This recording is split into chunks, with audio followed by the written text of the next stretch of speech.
یا وہابو، اے بہت دینے والے، یا وہابو، اے بہت دینے والے۔ اگر کوئی شخص تنگ دست ہو تو نماز چاشت کے آخری سجدے میں یہ اسم 40 مرتبہ 21 دن تک پڑھے، فکر و فاقہ دور ہوگا، رزق کے دروازے کھل جائیں گے۔ اگر کوئی اور مقصد ہو تو آدھی رات میں ننگے سر کھلی جگہ میں پڑھیں، انشاءاللہ تعالی مدد حاصل ہوگی۔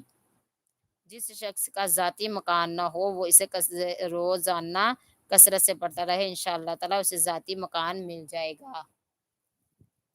یا رزاقو، اے روزی پہنچانے والے، نماز فجر سے پہلے اگر کوئی شخص مکان کے چاروں کونوں میں 10 مرتبہ یہ اسم پڑھے تو انشاءاللہ تعالی وہ مکان ہر بلا سے محفوظ رہے گا اور غیب سے روزی آئے گی۔ دکان، دفتر، مکان، باغات وغیرہ کی حفاظت